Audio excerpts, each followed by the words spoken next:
Good evening, welcome. It's so exciting having people back in the gallery, I can't tell you.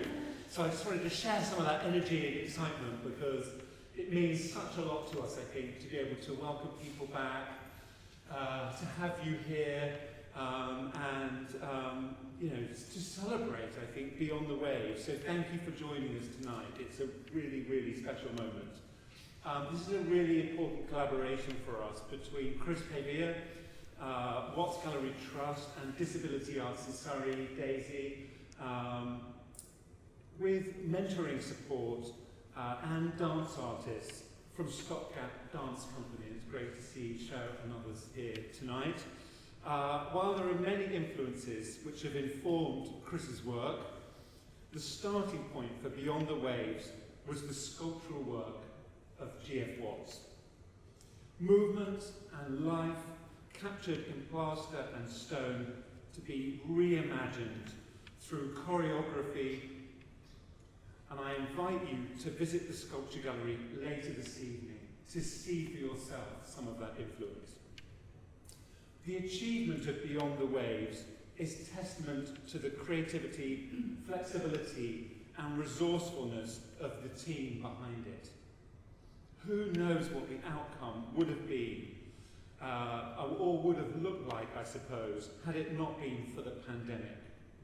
3 solo dancers, choreographed to accommodate not only the surroundings of an art gallery, but social distancing, learned in part through Zoom and rehearsals, and rehearsed and filmed in between lockdowns here at the gallery.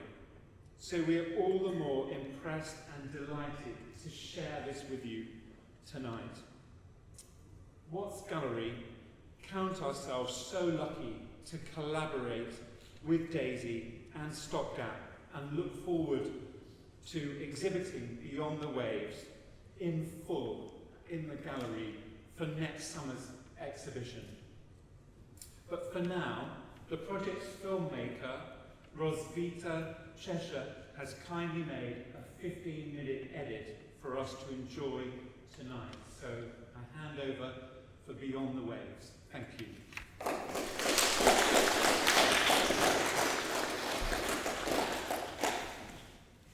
Everybody, my name is Tom. I was the rehearsal director for the process. Just assisting Chris and speaking things through and dialoguing lots about all sorts of things. Hello, I'm Rosvita, or Ross, filmmaker on the project. Hello, I'm Chris. I'm the curator and choreographer of Stopgap Dance Company, and also part of creating Beyond the Waves, which is an amazing experience to be back at Watts Gallery. And I'm Callum, so I was the producer for the film.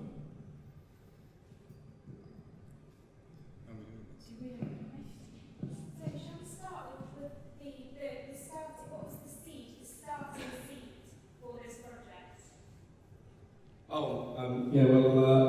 The start of the program for Beyond the Waves. I noticed actually influences behind it. So it's to do with the idea of like the waterfalls from England waterfalls where me and my dad go to Yorkshire to on the holidays, and then we looked around England waterfalls, and that was kind of the first image I was hearing, like crashing, falling water from the waterfalls, and that's kind of basically the idea behind that.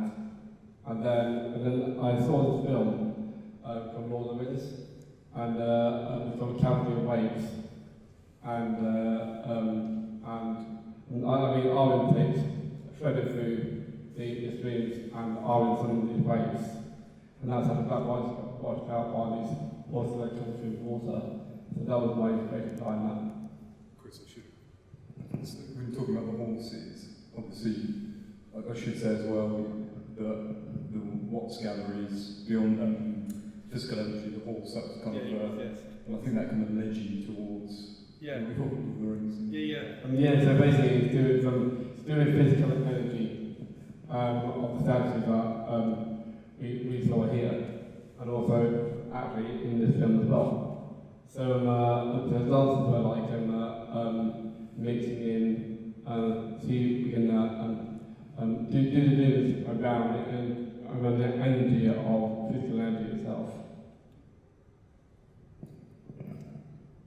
And then I got involved, which thank you very much for everybody that asked me. And I believe it was initially going to be a live performance in the gallery, and so for me it was very much about where the performance is, so also where it had come from, the movement ideas and everything, and the choreography from Chris, but really about where it's being placed as well. So for me, on the whole idea of filming and the plan is eventually for it to be 3 screens, was very much about the presence of being observed as well, and in the gallery. So the performers being aware where they are, and that the movements aware where it is, but also this not so much in this film, but I've just seen some images. We've filmed sections of performers sitting, watching. So in the 3 screen that they'll be watching and they'll be moving around the screen. So because we were all honoured to be here and watch the performers as we filmed, but there wasn't the usual type of audience. So I found that really interesting to try and present that in a film way, that the audience was with us, but they were watching each other. So yeah, we had various Zoom calls in various different parts of the country, discussing ideas and watching rehearsals which were in life and via Zoom as well. Then we had such a privilege, thank you Ellen, and for us being here for a week, which was just extraordinary. Absolutely, you can imagine being in here for a week. It was just fantastic. Really just gave us space to enjoy the space and work and feel comfortable, and Yeah, I'd say actually it was possibly the most relaxing week of filming I've done. But I think because we had so much time in space to do it as well. So I think we could play with a few ideas. And actually possibly the one good thing that's come out of what is obviously quite a challenging year and a half for everybody was that there was nobody here, so we could just kind of do it, which obviously wouldn't have been possible. I think the original plan was 2 half days or something, but we got 3 days plus 2 rehearsal days. Yeah. Chris, how did you find working in the space? Because obviously we weren't here, were we, for the year, and then we kind of had the week. Yeah. How did you find it working? I think finding the right place to move up. We don't go near to the wires in the space here, and it was kind of very challenging. I remember when I performed here, it was quite challenging because the wires around me, everything. I had to like travel myself, how to really blend in the performance right. And a big problem on the weight, I think they did exactly the same thing what I was in for. And when I see Abby, Christian and the Dan using space, they use space really well. And I can see that they were using space. They had to there's a calculus to make it more shorter. In certain areas, but apart from that, it all works out very well. Yeah, so there was quite a process, Chris, wasn't there, from, I think we started kind of September last year, didn't we? Is that right? So, well, it's over a year ago. And that was, I suppose we were coming, it was a brief period, I don't know, it feels like quite a long time ago. There was a brief period between lockdowns that we started rehearsing in Crondall, wasn't it? Mostly in Crondall. I don't know if you're familiar with Crondall, not too far away, the village hall there. And we were working, Chris was not able to be there for all the time, so we would have a Zoom call. I'd carry Chris around on a laptop or an iPad. And we'd have a meeting between us, and then we would show different parts of the solo material with the dancers. All the dancers were in their marked out boxes in Crondall, and then we would, Chris would have a look at the material, give some corrections, and then we'd kind of talk back and forth. Also, Chris would be in his living room at home, demonstrating material, and the dancers would learn the material from the screen. We did that back and forth for quite some months. I think then we went into another lockdown and started a month or so later, and worked towards. We were also filming things, sending it back to Watts for kind of approval for safety, obviously taking care of the works as well as the dancers. What came out of that, what came and emerged bit by bit in various village halls as these solos that we brought to Watts in May, where we spent some time with Ros before coming here, and then we had these kind of glorious few days to move around the gallery in kind of peace and quiet, and it was really brilliant. Can I ask a question? Sure. Tom and Ross, I mean, getting the dancers to perform in an area, and then you, in the film, I thought was particularly impressive was the way you showed performing in an area here, and then in amongst the gallery. So in the down 1 minute he's in amongst the sculptures, and the next minute he's on the stage. And I thought that was really clever the way that's done in the film. Yeah, so Well, just the dancers were, of course, fantastic at doing it again and again and again and splitting it up, and we do sections, and then in entirely different spaces, and it's normally this big, and can you do it this bit over here, and can you do it? So thanks to the dancers, but I mean everybody just, any crackpot idea I might have had, that we'll do that, and were fantastic. And I did have Callum and Tom also, when I was on handheld, very much behind me, like, just be careful. Making sure I didn't bump into things and stuff. So I was going to say that I was going back through all the photographs and particularly the process, and in the early rehearsals there's not a single picture where the dancers are on the floor, but they're like all in the air, or they're doing handstands. And then in all the final photographs for the actual filming week, everybody's very much on the floor, very kind of considered approach. And I think that was one of the interesting things about the piece. Was as soon as we got here, there was two things really. One was the dancers couldn't necessarily leap around and then potentially risk some of the artwork, but also the space. When we were in the space, it felt quite different to the rehearsal space, and actually it takes more consideration and concern. And I think the dancers kind of. Maybe I'll speak further, so the dance obviously here. But I think the space felt quite different, and then it kind of needed a different kind of movement or a different way of thinking, which is obviously then the film. But having said that, actually, I think that, particularly actually the Dan, there's a few bits in the film where you look quite quick and you look quite close, but actually it's the way that it's shot means that actually there's quite a good amount of space. So. thank you, just let them know. I'm saying it sounds to be on the record. So the process was quite different, I think, once we were here. And again, that's why it was great to have such a long period of time here, because we could then, Tom and Chris, you could kind of think about how it needed to be.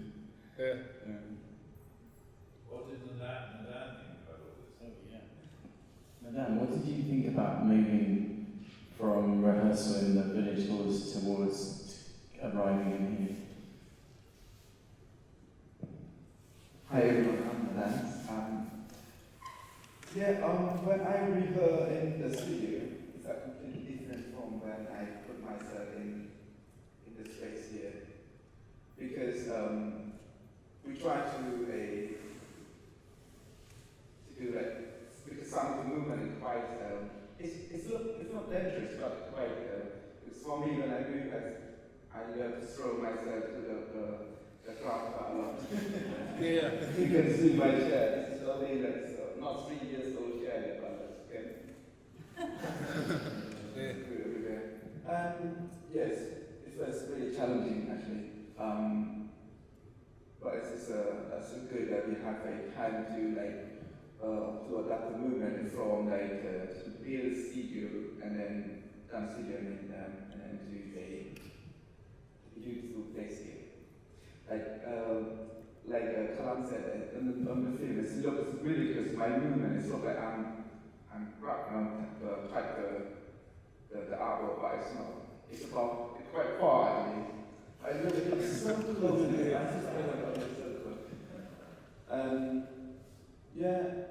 After we filmed the whole thing in the dance studio and then sent to the artray. Yeah, we went out with so that you could see how much space was free. And then we tried to adapt some of the move that it's maybe not possible to do it here. And then I cut out some of my huge triggers one. Yeah. Kind of, there is some triggers well. Yeah, forward roll we took out, didn't we? Yeah. We start one. The move that I do forward roll and then kind of smash on the floor a little bit, how big sound again. It's not happening yet. Yeah.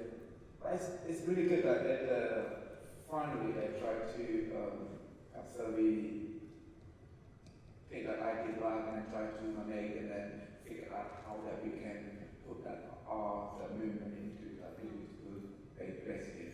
And it was amazing. Really appreciate it and really pleased myself after I see that they and amazing for the film and then Grace and Tom that all the people have seen about this project. They're absolutely fantastic. Perhaps we just have one more question. Cara, did you have a question? Cara, I work here. I had a huge privilege of watching something earlier rehearsals. It's completely amazing, and I have a question about music and how you decide on the music, because when you put the music and the movement together, it feels like you're in the folds of the fabric and the pictures and folds of the sculpture material. It's so clever. How did you make those choices about the music? Do you want to talk about Andy Higgs? There's a person that I've worked with before, and he's really good at composing the music. And that was Andy Higgs. And we used that music in the background because it fits in well with the energy of the horses. And Andy's done some work that I did. And when I was commissioned to do an outdoor piece called Awakening, and Andy Higgs did the music for that as well, to do Blast Dark. But beyond the waves, he kind of got the ideas that I gave Andy Higgs with was how horses can trot through uphills, downhills, and going across water. And I think he recorded that as an idea of the waterfalls that I actually gave Andy Higgs some examples of how water crashes through coming down the waterfalls, and also streams of the Cambrian waves on all the wings, and so that was kind of the idea behind it. So I was, I believe the solos are all, if I remember correctly, 7-8 minutes long, and we had Zoom chats with Andy as well, and he very kindly let me crudely chop it all up a bit, move it around a bit, and then send it to him backwards and forwards. And what I'm really happy with, and Andy was really happy to do, is what I really didn't want to do is have a blanket soundtrack. Because for me it just doesn't feel, it's got to come and go. And he really, bits I suggested and then he added bits to that, and I really like that. And then I love, apart from it being too loud, which I apologise for, what I really love, sounds weird, is that some of it's really uncomfortable for me, and I love that. And then there's a bit at the end where they're all downstairs by the sculpture and think, oh, it's going to get nice now. And then it goes this eerie tone, and I'm like, oh, what I love is we've got beautiful, extraordinary dancers, lovely costume, incredible, beautiful background, but it's not made comfortable all the time. And I love that Andy's music's really done that, and it takes you on this journey. And then I played around with the squeaks of chairs a bit, and I was. If you can there's this continuous aircon. You can take that out with various things in the edit software, but I put it back in a few times because actually, naturally, you close it off and you forget about it, and then every now and again it comes back and it kind of hits you there, and then it goes. So played around with it and did some stuff like that. But yeah, so Andy and I also we went backwards and forwards a bit to try and get that journey and that energy which he's really encapsulated.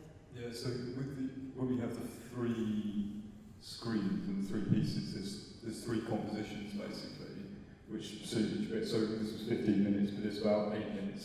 There's 3 8-minute films. So I think the challenge kind of was turning what is essentially 3 8-minute films into 1 15-minute film, but also then kind of chopping up music, which is designed specifically for a dancer. But it makes it through the dancers, so yeah, I think that was a challenge, wasn't it? The other thing I was going to say as well, as Chris was talking, is, so Chris, you've worked with Andy quite a few times now, haven't you? And I've worked with you quite a few times. I mean, you could. And Andy always starts with quite a lot of music, and then you quite often are like, yeah, that's fine, but can we have a bit more soundscape, a bit more water, a bit more waves, a bit more horses. And by the end of it, a lot of Andy's music is kind of gone, to be honest with you. But what you get is this really atmospheric thing, which I think, whenever I'm working, you say, kind of talk about Lord of the Rings and whatever, there's a lot of film references, isn't there? Yes. Which is actually, it's more about like the feel than it is about the kind of musicality of it, which is quite interesting. Yeah, no, there was also the soundscapes that Carol was saying. We had to be we didn't contemplate at all, and he came to like record the soundscape. So all of us were trying to keep quiet in the background, not to say a word. And so Andy had to really focus on getting the sound of the water, the horses, the wind, and the waves actually in there to make it more dramatic in places. And that's kind of how I liked working with Randy Higgs. So I would like to work with Randy Higgs again in the future for the next voice production. Thank you so much for sharing those thoughts. And I suppose now we're in this period where we're waiting for it to then be shown here. So tonight has been recorded, and so we'll be sharing in the next few weeks a little film of this conversation that's taking place. But thank you all for being here and being first to see this. I'm trying to say one more thing. So I'd like to thank Callum, who was on top of me my outside eye, and it's been working with David Festival, and I'd like to dedicate the film to a friend of mine, Dave although that he is with us in spirit, so I'd like to dedicate it to him as well. You should probably also say thank you to what's going. And also, I wasn't saying the last time, I was saying I'd like to thank what's going as well for Alistair and what was his name? Ellen. And I'd like to thank you very much for coming here. It's been an honour working here. It's been a great turnout, and I just want to say thank you very much for coming. It's been a pleasure being back with you guys.